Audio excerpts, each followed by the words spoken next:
آله وأصحابه ومن اهتدى بهديه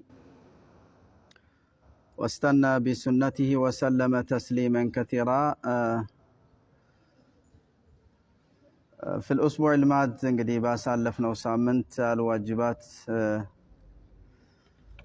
نواقض الإسلام ነበር ቀርተን አቁመን የነበረው نواقض الإيمان عشرة عند أسر እንደነበሩ ተመልክተናል። እስልምናን ሊያፈርስብን እኛ እምነቱ ውስጥ ዲን ውስጥ አለን ብንልም ነገር ግን ሊያፈርሳቸው የሚችሉ 10 ነገሮችን አውስተውልን ነበር የዚች ሪሳላ አዘጋጅ ረሂመሁላህ።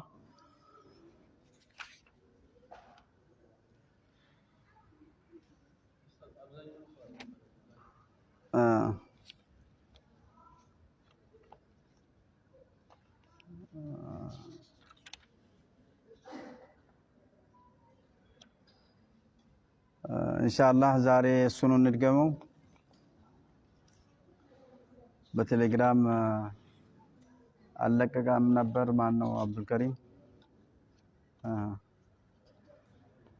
مرحبا إن شاء الله. اعلم رحمك الله اعلم اوق ان نواقض الإسلام እስልምናን የሚያፈርሱ ነገሮች 10 ናቸው ይላል። ጠራ አድርገን እንዳስሳቸዋለን ኢንሻአላህ። ኪታቢቱ አለች እንዴ? ኪታቡ አለች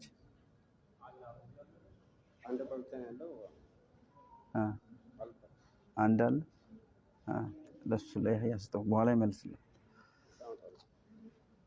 اعلم ان نواقض الإسلام 10 ናቸው እስልምናን የሚያፈርሱ ነገሮች ብለን ነበር። الاول والشرك في عبادة الله الله سبحانه وتعالى በማምለክ በአላህ ማጋራት። ለዚህም አላህ Subhanahu Wa Ta'ala በሱረቱ ኒሳ ላይ ያስቀመጠው የሆነ የቁርአን አያ እንዲሁም በሱረቱ አልማኢዳ ላይ የተቀመጠው የቁርአን አያ ሆኖ እናገኘዋለን። قال الله تعالى ان الله Subhanahu Wa Ta'ala لا يغفر አይመርም አዩሽረከ ቢሂ በሱ የተጋራበትን ጉዳይ ፈጽሞ አይመርም ይለናል። አላህ በሱ የተጋራበት የሆነን ጉዳይ አይመርም ይላል አላህ። ከሱ ውጭ ያሉ ነገሮች ግን በአላህ Subhanahu Wa Ta'ala መሽያ ውስጥ ይሆናሉ። ግን በሱ የማጋራት ተግባርን ፈጽሞ አልመረም ሲል በዚህ የቁርአን አያ ያስቀምጣል አላህ። ويغفر ما دون ذلك ከሱ ውጭ ያለን ግን አላህ Subhanahu Wa Ta'ala ይመራልና ይቅር ይላል። ሌላውን ግን አልመረም ሲል አላህ ያብራራል ማለት ነው። وقال بسورة المائدة ደሞ ማለት ነው ويغفر ما دون ذلك لمن يشاء ለሻው አላህ Subhanahu Wa Ta'ala ሌላውን ወንጀል ሁሉ ሰው ገሎ ሊሆን ይችላል፣ ኸምር ጠጥቶ ሊሆን ይችላል፣ ወለድ በልቶ ሊሆን ይችላል፣ ሌላንም ተግብሮ ሊሆን ይችላል። አላህ ሊመረው ይችላል ልመረው ይችላል ይላል አላህ። በአላህ የማጋራት የሆነን ጉዳይ ግን ፈጽሞ አይመርም። وقال በሱረቱ አልማኢዳ ላይ እነሆ አላህ ነገሩ መዩሽሪክ ቢላህ በአላህ Subhanahu Wa Ta'ala ያጋራ فقد حرم الله عليه الجنة በአላህ ያጋራ በሆነው አማኝ ነይ ባይ ላይ አላህ እርም አድርጎበታል። አልጀነተ ጀነትን حرام አድርጎበታል። እነሆ ነገሩ መዩሽሪክ ቢላህ በአላህ ያጋራ فقد حرم الله እርም አድርጎበታል عليه በአላህ ያጋራ በሆነው የሰው ልጅ አጋንንት አልጀነተ ጀነትን حرام አድርጎበታል። ጀነት መግባት ያልቻለ ክፍል በሙሉ ደግሞ መኖሪያውና መመለሻው መዘውተሪያው የት ሊሆን ይችላል? ومأواه النار መዘውተሪያው እሳት ነው ይላል አላህ። እሳት ነው። وما للظالمين للظالموች ለአጋሪዎች የላቸውም من አንሷር አንድም ረዳት የላቸውም ይላል አላህ። ስለዚህ በሱ የማጋራት የሆነ ተግባርን ፈጽሞ እንደማይምር ያስቀምጣል ማለት ነው አላህ። ومنه በአላህ ከማጋራትና እስልምናን ከሚያፈርሰው አካል አንዱ ነው الذبح لغير الله كالله ውጭ ላለ አካል ማረድ ከአላህ ውጭ ላለ አካል ማረድ እንደዚሁ ማለት ነው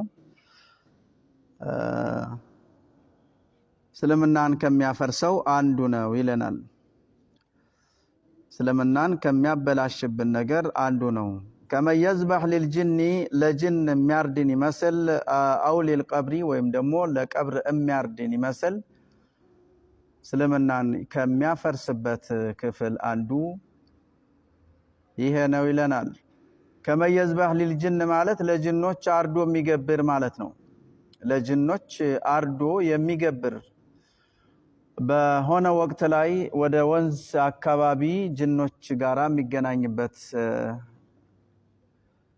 ይኖረዋል ስለዚህ በዛ ወቅት ባስለመደበት ሰዓት ላይ ወደ ጫካ ወደ ዋሻ ወደ ውሃ ዳርቻ አብዛኛውን ወደ ዋሻ አካባቢ ይሄደ እንዲሁም ወደ ውሃ አካባቢ ዳርቻ አካባቢ ይሄደ ያርዳል ማለት ዛጋር ሲያርድ በቀጥታ ጅኖቹ ለሱ የሚያንጸባርቁለት ነገር አለ የተለያየ ነገር እዛ ሲያርድ እንግዲህ ከጅኖች ጋር የሚግባባ ጅንሳቢ የሚባሉ አሉና ከነሱ ጋር ነው ይሄን ነገር የሚያደርገው በዛ አማካኝነት እንግዲህ እነሱ ያናግሩታል በቃ አንተ ተሳክቶልሃል የተለያየ ነገር ይሉታል ማለት ነው ይበልጥ ከአላህ እንዲወጣ የሚያደርግ ነገርን ይገፋፉታል ማለት ነው ወከዛሊክ አውሊ القبر ለቀብር ሄዶ የሚያርድ ማለት ነው ለቀብር የሚያበላው ቀብር ጋር የሚያርደውም ለዛ ቀብር ሲል የሚያበላው ቤቱ ሊሆን ይችላል የሚያርደው ግን ለዛ ቀብር ባለቤት ብሎ ነው የሚያርደው ለዛ ቀብር ባለቤት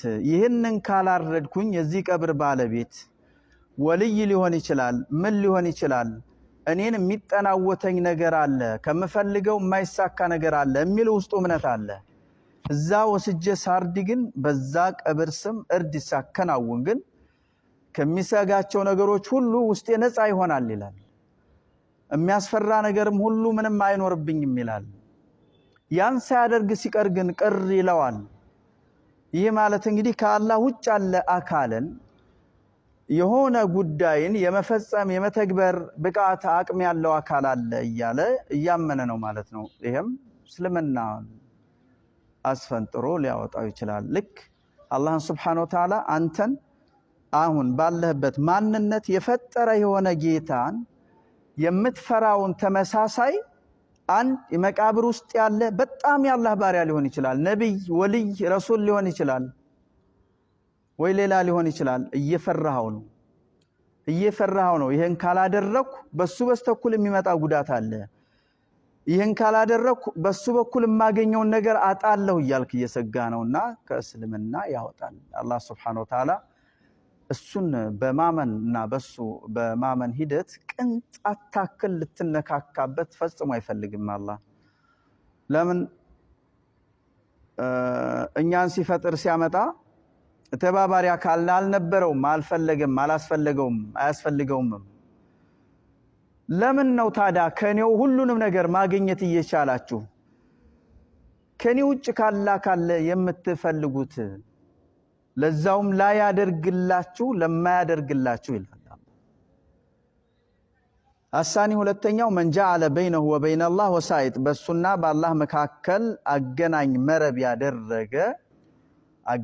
መረብ ያደረገ ከእስልምና ሊወጣ ይችላል ሊወጣል ይለናል من جعل بينه በሱና وبين الله በአላህ መካከል وسائط አገናኝ አድርጓል وسائط በቀጥታ እሱ አላህን ማግኘት እንደማይችል ያምናል ውስጡ ያመነ ነው ምን አደረገ ወሳኢልና ወሳኢጥ አንድ ነው ወሳኢጥ አደረገ ጣልቃ ሌላ አካልን አስገባ ይህን ጣልቃ ያስገባውን አካል ታዳ يدعوهم ይማጸናቸዋል ይጠራቸዋል ወይሳሉሁም ይጠይቃቸዋል አሽፋዓተ ጌታ ጋራ አስታርቁኝ እያለ ይጠራቸዋል ويتوكل عليهم በእነሱ ይመካል በአላህ በመመካት ፈንታ በእነሱ ይመካል በአላህ በመመካት ፈንታ በእነሱ ይመካል ከፈራ እንደ አይነቱ ኢጅማዓን በዑለማዎች መካከል ምንም ይልዩነት ሳይኖር ይከፍራል የነፍስ አባት የሚሉት አላቸው ከእስልምና ውጭ ያሉት የእምነት ባለቤቶች የነፍስ አባት የሚሉት እንግዲህ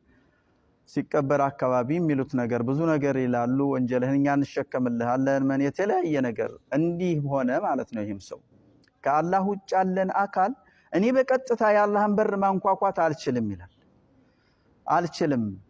አላህ Subhanahu Wa Ta'ala ደግሞ መስመሩ ላይ ሆናችሁ ተጠየቃችሁኝ እኔ ለየትኛውም ነገር በሬ ክፍት ነው ይላል።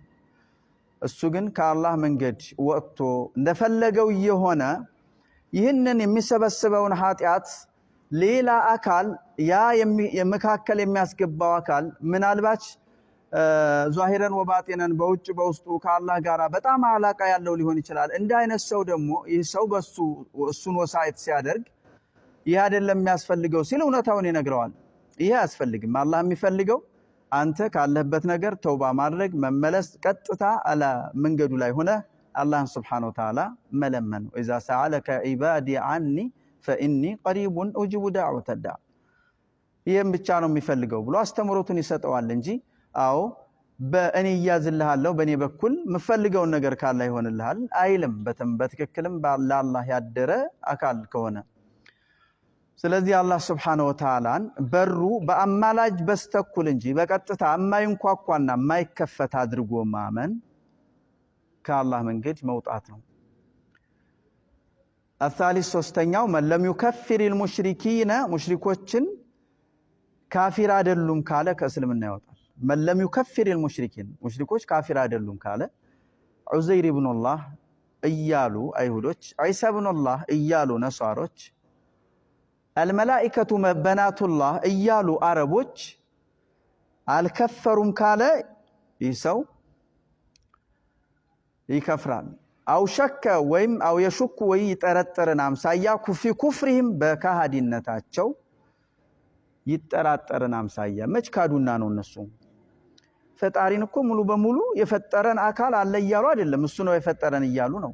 መች ካዱና ነው ሚል ነገር ካለ እነሱ ከአላህ ውጭ ያለ አካልን እያመለኩ አላህ ማይፈቅደውና ማይፈልገው የሆነ ነገርን በእምነታቸው ውስጥ አካተው አላሁ ሳሊሱ ሰላሳ ነው እያሉ ብቻውን ዓለምን አንድ አምላክ እንዴት ይሄ የሚዋጣ አይደለም። ሙሽሪኮች ለነብዩ ሰለላሁ ዐለይሂ ወሰለም የሚሉት የነበረው ይሄን ነበር።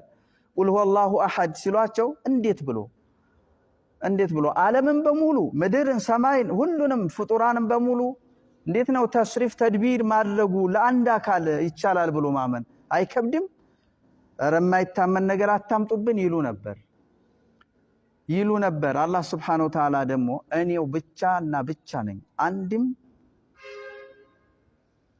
ተባባሪ አጋር የማያስፈልገኝ ለሁሉም ነገር የማድረግ የመከወን ብቃት ያመጣሁትም እኔ ነኝና እያለ ነው አላህ። ስለዚህ እንዲህ አይነቶችን እንግዲህ እንዴት አንድ አምላክ ዓለማትን ያስተናብራል ብለው ሳሊሱ ሰላሳ ነው እያሉ እነሱ አልከፈሩም ካለ ይክዳል። አው ሷሐሃ ወይም ትክክል ነው አለ መዝሃበሁም መንገዳቸው የእምነት መንገዳቸው ትክክል ነው አለ ይከፍራል። የእምነት መንገዳቸው ትክክል ነው አለ ይከፍራል። አው የእምነት መንገዳቸው ትክክል ነበር እስከ መቼ?